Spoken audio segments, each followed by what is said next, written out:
What if I told you that there is a way to make Bohemia both Hussite and the Emperor of the HRE in the 1400s? Right after the first Austrian emperor passes away. Oh, Ludi, is it an Iron Man game, bro? Well, yes indeed. You got the achievements, and you can see here, cash manpower doesn't work because it is an Iron Man game. So then you must be wondering, how is it possible, Ludi? Stick around and find out, because yes indeed, we shall be using an exploit so old that it's been around since the launch of EU4 and has yet to be patched, and I'm showing this both as a way of maybe enticing Paradox to properly fix this exploit, it's about time, or if not, we might as well just enjoy it, right boys? Now if we get 5,000 likes on this video, in the first few days after it's out, I'm gonna do a second bit where we essentially conquer most of Europe as the Bohemians with their insane mission tree here and make the European continent Hussite, the way it was meant to be, boys. And hey, if you enjoyed the content, consider subscribing, would really mean the world to me. Encourage me to make more videos like these in the future. Now, the first bit is going to be a very standard Bohemia run. We will enact our Bohemian elective monarchy from the get-go, which offers max nobility privileges, diplomatic reputation, and so on.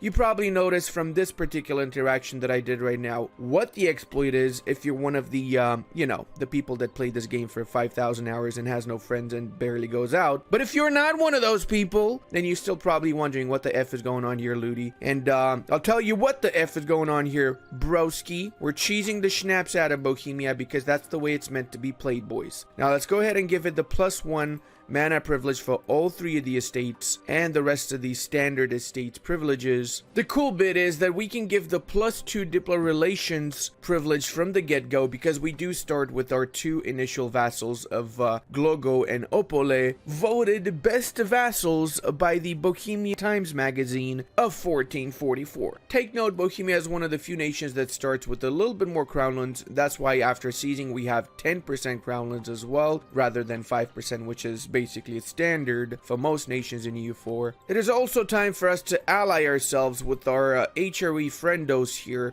So we're gonna essentially target all of the HRE electors so we get them to vote for us essentially. It's always a good idea to check what rivals the electors have so that you don't ally an elector that rivaled 3 other electors, in which case you probably won't be able to ally any of the other ones after. You probably are also aware that you start with the Land Freedens, which is essentially the interregnum, because prior to the start date, 1 day before, Bohemia lost its leadership at the Battle of Varna, just like the Hungarians, Polish, and Carlos, that plumber that your mama's been seeing the past few days. He's a lost soul. We will be getting an event that will allow us to set up our Hussite leadership. Take note, I recommend not getting any royal marriages before that event happens, because if you do have some royal marriages, it increases the chance of getting a leader. Since we're not going to war, also, we're going to be lowering the maintenance for our units for the time being. And the first event trigger, the Compact of Basel, you want to go for Honor the Compacts, which will allow us eventually to choose the Hussites. And I just realized the Poles actually would be willing to ally me. You know what? Let's do it. I might be able to use the Poles afterwards against the Austrians, because I will be having a war against Austria fairly soon-ish. Guys, highly important, don't forget to get 1 stability so you get your passive prosperity growth in all of your provinces. You want to get that prosperity for the development costs, goods produced, and all the other juicy modifiers. The sooner you get it, the better. And after you've gotten the 1 stability, you can give out the -15% advisor cost reduction privileges for all of the estates. It's not much, but it does scale up. And remember that as the Bohemians, eventually you also get the cost of advisor with ruler's culture -25. So in the long run, Bohemia is going to pay very, very little for its advisors. And it's finally here, my boys. A return of the Hussites. Jan Hus knew the truth. Go for that option, obviously. We also can elect jury or choose a member of the House of von Habsburg or from our nobility. No, clearly just let jury being chart. Now, the reason that second event popped out was because of the elective Bohemian monarchy. Next up, we can do the Hussite resurgence, which is going to give us missionary cost minus 20%, and we can get a Hussite center reformation in Prague after we've gotten 100% religious unity. So it's time to convert these lands to Hussite. Let's go ahead and set up the enforced religious unity, and the first province we're going to be converting is going to be the province of Keb. Keb is a gold mine, and as such, we want to get it up to 10 production, which is going to be the equivalent of 6.66 ducats monthly that we're going to get from this gold mine. However, we want to make this a Hussite province before, because the more development a province has, the longer it's going to take to convert it. But now, boys, we have a 543 Chad Lord, and we're going to get alliances and, sorry, not alliances, royal marriages, which means we can also do imperial ambition, because check it out, boys, with the Funk So brother. No, seriously though, we have two people backing us up already as it is. So now you're probably wondering again, how is that possible, Ludi? Well, are you guys ready for me to explain the exploit? I think you're ready. Boom shakalaka, we have religious peace as the dominant faith. How did this happen, now you're wondering? Well, normally this happens after the religious wars. If there is no decisive winner of the religious wars, then the Peace of Westphalia triggers, which establishes religious freedom over the entirety of the HRE, which means that any religion can become the HRE emperor. That means that now even, say, the Ottomans could become HRE emperor if they had enough people voting for them. So this exploit can be used obviously as anybody, not just the Bohemians. And to make it very easy how to do this exploit, we're gonna have to back out a little bit here and roll back time, let's say, because it all happens in the country picker screen, or whatever this is called. What you want to do is you want to go to the last bookmark, Revolutionary France, and that's not it. You need to do more stuff. You got to go here, click, click, click, click, click, click, click, click, click, click, click, all the way till 1821, basically until the end of the game. What this does is it messes with the game files big time, because that's just the way that EU4 works, sadly. And then you click back to 1444, you click Bohemia, click play, and I'm just doing this to demonstrate what I'm talking about here. And you go to the HRE screen, we have dominant faith. There's a few other things that happen around the world by doing this. For example, Brandenburg starts with cores on a couple of provinces. The Ottomans also start with cores on a few provinces. And there's a few other things that happen, especially, for example, this. We get the elective monarchy, and also we get the revolutionary mechanic, which is not going to progress because the revolutionary has not actually triggered. So it's just here like a placeholder, but it doesn't do anything actually, so don't worry about it. Now back in the regular game, we started getting a claim on the Hungarians, because the first thing we want to do is also get the Hungarian bits as our own. We will be doing a little bit of expansion, but the majority of our mission tree revolves on getting personal unions and subjects. So we will be getting a restoration of union on Hungary, another one on Poland, another subjugation on Saxony, and a subjugation on Brandenburg. So after the war with the Hungarians, we'll likely cancel the alliance with the electoralship of Brandenburg, so we can vassalize them down the line. But we'll keep it for now until they vote for us and we become the actual emperor of the HRE. We're going to be recruiting some more infantry units also whilst we're waiting here. So let's go 9 and 2 for the time being. Actually, let's do 10 and 2, so it's up to maximum force limit essentially. Here's the Kebians have been converted. That means we can start deving this up. I'm going to wait, however, until I fully convert all of this parts so I can change over to the encourage development edict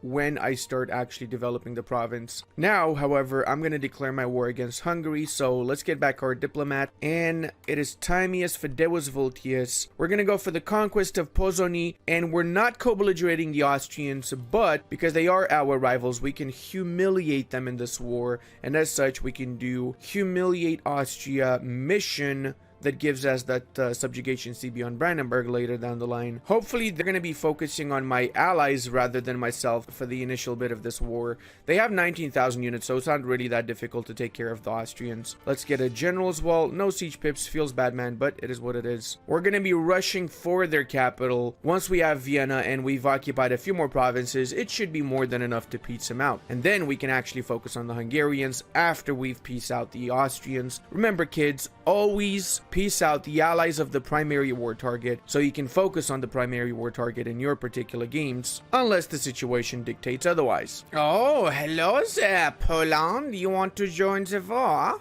Yeah. Okay, well, that's gonna make it easier. Brandenburg as well wants to join the war, because I got 10 favors with both of them. Hails to the yeah, boys. Before I start recruiting any mercenaries, I'm actually going to slacken recruitment since I start with 10% professionalism. We want to go down to 0 professionalism before we recruit mercenary companies, since mercenary companies actually lower our army professionalism whenever recruited.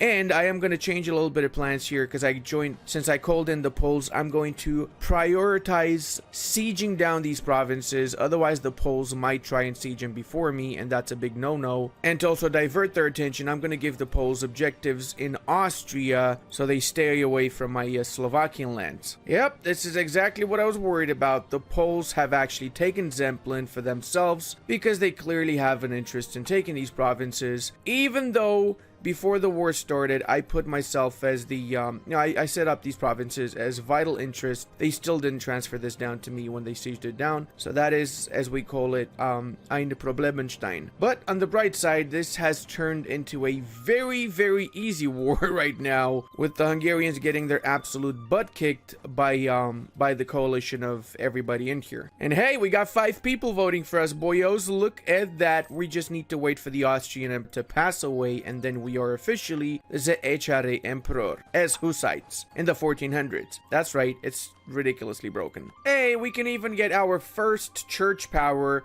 Now as the Hussites, we've got a few pretty decent ones here, like the war score versus other religions, the goods produced one as well, the manpower plus 20%, culture conversion cost is great if you want to do a 1 culture world conquest as well, army tradition is amazing also. I'm gonna go for the manpower for now, and we'll see what we get afterwards. Since we've managed to siege down Trent, we can also enforce our religion on them, and also make them give us all their stuff. And yeah, that means Trent is officially the second Hussite Nationski in the world. And speaking of, I should probably make these 2 nations Hussite as well, shouldn't I? There you go. Gonna cancel divert trade for the time being until they get loyal again, and we have spread out the Hussite religion to 3 countries now. It is a tier 2 because, well, 4 countries, including ourselves. Once we get 1 more country to Hussite, we upgrade this to a tier 2 religion. So whenever we get Defender of the Faith, we get more bonuses. I just noticed that the Venetians managed to sneak their way and take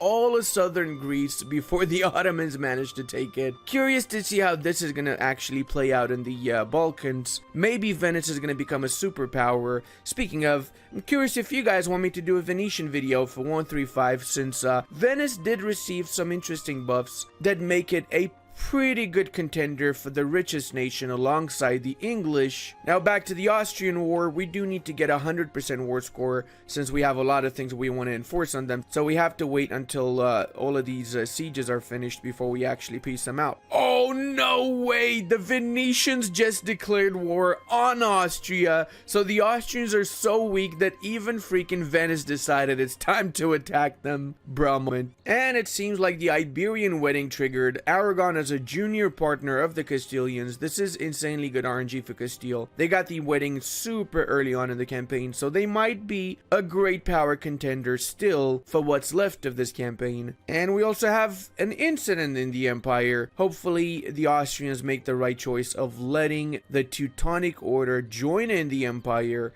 That would be, in my opinion, the best option for all of us. Grow the empire to prevent the expansion of Poland, let's say. And would you look at that, we can enforce 100% on the Austrians. It's a good thing that we also managed to get our second aspect, which gives us 10% extra war score against other religions, essentially against pretty much everybody, since there's not many Hussites around, are there? I'm gonna hold out with this mission since the CB only lasts for 10 years, and I'm gonna cancel my alliance with the Austrians after this war. Now, when it comes to the tier 2 government reform, I highly recommend you go for the manpower plus 10%. It does increase your nobility influence, but in the early bit of the campaign, manpower is extremely important, and it doesn't matter a little bit of extra influence. Some might say that compromise with the nobility is better. That's actually not true, because the stability cost and the legitimacy is not as important early game as the manpower is. And yes, sure, by getting this privilege, increased levies, which we already gave, does not take any more influence, but having 30% less influence here is literally irrelevant because we're not going to cancel any of these privileges anytime soon. And whenever we do want to cancel them, we can sure change around privileges if we need to, or reforms. But until that time, we're getting 21% manpower from this privilege and another 10% from this privilege. So we end up with 30% manpower at the cost of a little bit of influence, which is, again, not really that important. Sure, the main thing would be that whenever you take provinces from other countries, you get less crownlands because your influence is higher, but it's worth the extra manpower when you can barely get any manpower early on in your campaign. And it seems like the Teutons were allowed to join, but they are heavily regulated when it comes to expansion within the HRE. Hopefully this means that they're going to have an easier time in the future wars against the Poles. I'm thinking to just release Nitra and that one province over there left and attack them afterwards. It's better than letting the Poles take this, and they're not piecing out by themselves, and my war exhaustion is going up, so I'd rather not destroy my nation by staying in this war for too much longer and instead just release the Nitrans. So yeah, it sucks. It means it's going to take a little bit longer before we actually enforce what we want to enforce, but it is what it is, boys. Sometimes RNG giveth and RNG taketh away. In this case, they pretty much did take away a lot, so we have to wait until 1470 before we actually get that restoration of union against the Hungarians. As such, we're going to have to focus a little bit more on our internal affairs and do a little bit of playing tall, let's say. On the bright side, though, it does look like we have a Patrick in charge of the Hungarians. It's not the Austrians, so it's less likely that they're gonna get the union, let's say. Hey, would you look at that? We got the last jousting tournament. I mean, it's a little bit late, but better late than never, I guess, right? And we also have the Burgundian What? Whoa, whoa, whoa, whoa. Oldenburg's getting the inheritance. Okay, I mean, sure, I guess that makes perfect sense for this OPM to get the Burgundian inheritance, right? That's gonna make for a very, very interesting playthrough, boys. And Austria's getting its ass kicked by the Teutons as well, since the Teutons attacked Stolp and the Austrians defended Stolp clearly. I guess the damage I've done to the Austrians was quite significant. Hopefully the Venetians do a little bit more damage as well whilst they're at it. It is, of course, a very wise move to make Slovak an accepted culture. End of the day, Slovaks and Czechs are basically the same people, right, guys? Oh, dude, what?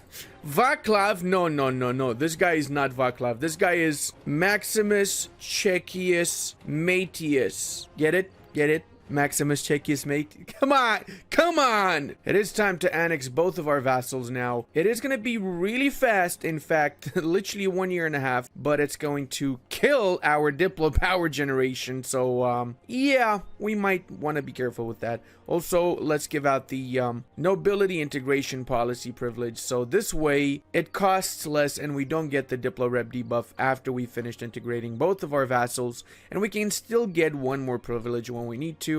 Honestly, the yearly army tradition DK is not a bad choice in my opinion, because check it out, we're at 34 army tradition and we're gaining army tradition still because of it. Okay, who the hell's been stealing my thunder here? Naples, you actual bastardos. These guys have been getting all of the innovativeness before me, which is, not gonna lie, a little bit pissing me off here, boys. What the schnapps, Naples? You don't even have half your country. The Ottomans ate the southern bits, and you're still managing to be ahead of time with my tech. What is this? 244. How, Naples? Explain to me how. Teach me your secrets, boy. Oh, that is scary. They just ate most of Moldova. Ooh, that is no bueno whatsoever. The Poles are still guaranteeing it somehow, so, okay. I'm also going to be taking advantage of the fact that Saxony has been reduced to a one province, and I'm going to be vassalizing them so I can feed them back their provinces. They still have the cores on 4 provinces, apparently, and, that's avoiding a ton of aggressive expansion when you're in the HRE. I'm going to be calling in the Poles for the main reason that they might want to get some lands from Brandenburg. Okay, never mind. They apparently don't have any interest in Brandenburg. How, Poland? Usually you always want to eat me up when I'm playing as Brandenburg. I'm detecting some AI bias over here. Oh my god, Serbia. what the F did you do to Hungary? Hot damn. Okay, this is the biggest I've seen AI Serbia in a really long time. They're allied to Bosnia, otherwise I'm guessing they would have eaten up Bosnia as well. But you know what? I'm gonna improve relations with them. Maybe I'll make them survive against the Ottoman onslaught, and then I'll eat them up myself later down the line. And can someone explain to me why Köln has basically a strategic interest in the entirety of the HRE, with the exception of these 4 random provinces? Seriously, somebody explain this to me. Wait, what? Was in this war? Okay, sounds to me like you want to be a reformed Hussite nation yourself. The 5th one. Congratulations. We can also enforce on the Brandenburgians. I'm gonna make them release Rupen and give back some provinces, so I make them smaller. The smaller they get, the easier it is gonna be for me to actually vassalize them. Brunswick, of course, we shall be making into a Hussite nation also, because we have the war score available. 62% to make them Hussite, get all the money and schnapps as well. And can we release actually Kallenberg? We can. That is just amazing. There you go. So here's the thing about Saxony, right? I could technically vassalize them now and force the religion, and then that would be all peachy and games, right? But the problem is that not so much peachy and games, because having an elector as a vassal is actually frowned upon. So I would get minus 50 relations when it comes to electoralship. So they would be less likely to vote for me. That's why I'm gonna full annex Saxony, which means they lose the electoralship, and then I'm going to release them. Now you might be wondering, why didn't you want to have an elector vassal? Don't worry, whoever's going to be elector next after the current emperor chooses another elector is a-okay with me. Most importantly is that we're going to keep Brandenburg obviously as an elector after we attack them, which should be fairly soon. When is my truce expiring? 77. And that's when the real fun begins. We should technically be emperor way before that. With a little bit of luck, the emperor is going to die any moment now. Hey, on the bright side, we can do this mission because we've integrated all of our Silesian vassals. Next up, of course, we will be attacking Thuringia, and apparently that would call in Brandenburg again, so didn't even realize it, but that's super good actually, since Brandenburg in this war equates to 5 years truce, and then I can enforce my subjugation CB on them in 5 years. Did not take a single thing from Brandenburg. I'm such a nice guy. At least I'm a nice guy until 1468.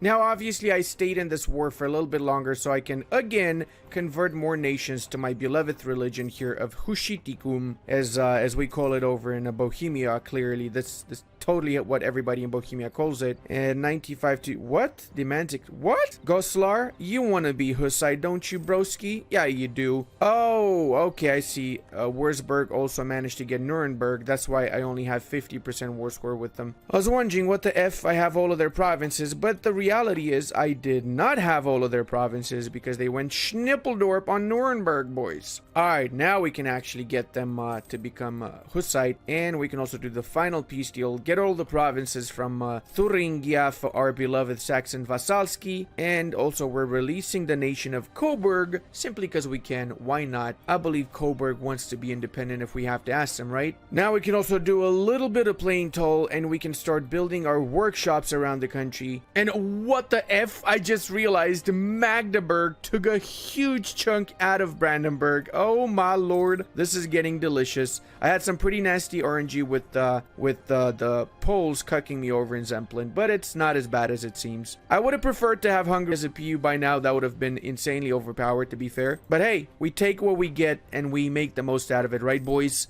That's why Brandenburgski is going to be a really juicy Vasalski. I've channeled my inner Romanian here, and after bribing Augsburg, they decided to vote for me as well. That means we have the majority of the electors once more voting for us. So please, for the last time, HRE Emperor, can you just die, bro? Wait, what? What? Ah! We actually... Wait, when? Did this just happen literally when I unpaused? Oh, my dude, we are now the HRE Emperor, boys. We are the Hussite HRE Emperor. Okay, this is gonna be a lot of fun, boys. This run is gonna turn into an absolutely insane run. After the war with Brandenburg, we're gonna cancel the alliance with Poland so we can turn them into our next personal union afterwards. Let's go. Subjugatio. Oh my dude, no freaking way. Dude, no freaking way. Oh my lord, I need to rush for that. I need to rush for Zemplin. Hot damn. Thank you so much, Nitra. Thank you for allying Brandenburg. You're the dumbest, I mean the best neighbor I could ever hope for here.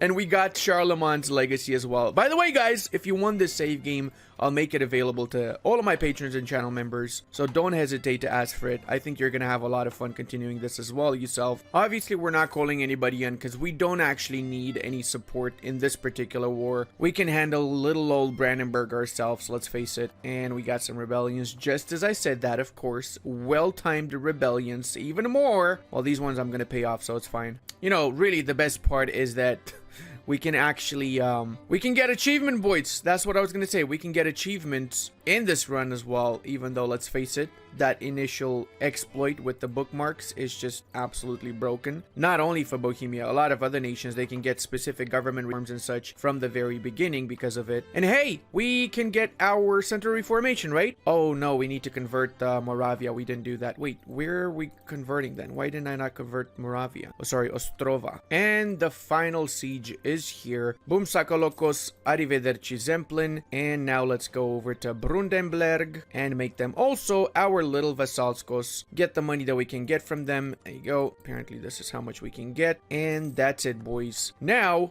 we can get again strong duchies because we canceled this privilege before, but because we have 2 subjects again, we can get it once more, and we are up to 6 out of 7 diplomatic relations as consequence. In order to do the electoralship of Brandenburg, we need to get these 3 provinces also, so we can attack them with the reconquest of Core. And I think I need to get a claim on Uckermark since they lost the Core when I made them release this, but it's worth it because end of the day this means less aggressive expansion, 37 aggressive expansion for this instead of probably 60 to 70 if they had the entirety of Brandenburg. And the best part, we can now do the Union restoration of Hungary, which is allied only to Trent. So let's actually do it now, boys. Why not? Screw it, boys. Oh wait, we still have the truce with them until 70 June. Okay, that's fine. We can wait for a few months. Champion of the joust, you say? All right, let's see what kind of a Chad Lord we get here. Give me a, oh my lord, hell yeah. 5-3-3-4, absolutely genius right here. This guy's gonna lead the sieges for the rest of eternity. Also want to mention the reason why these 2 missions only offer the ability to make Saxony and Brandenburg PUs rather than vassals is because as PUs, you don't get the malus for having elector vassals, essentially. And it's time for the Wardius. Oh, Trent's not even joining. Feels bliat, man. Feels real bliat if you're Trent. Can we get an F in the chat for the Hungarian army? They fought well. János Hunyadi is definitely a Chad Lord. That being said, Budapest is mine, so that means I can enforce my union over Hungary. And there you go. Just a few nations in a potential coalition. I'm gonna cancel some of their cores on myself. Can I cancel any? I cannot. Wait, do they still have these? No, they don't. Oh, somebody else canceled the cores on them. Okay, fair enough. Not gonna complain about that. In that case, I'm gonna keep the rest of the cores, and let's go. We can use those cores now to conquer back lands from the Serbians. We do need to improve relations, however. Remember, if you have below 0 relations with your personal union, when your leader dies, you lose that personal union, so we don't want that to happen, do we? Now we can also do Hussite resurgence. We got ourselves a nice central reformation in Prague, which is going to be converting provinces to Hussite. Apparently it decided to start with our new possession of Zemplin, so I'm happy with that. Plus, look at the HRE. So many small little HRE nations are now Hussite, as they should be, really. So I guess you could say a Hussite world, and you know what you need to do if you want to see the actual whole world Hussite. Leave that like, and until the next time, check out this awesome France video.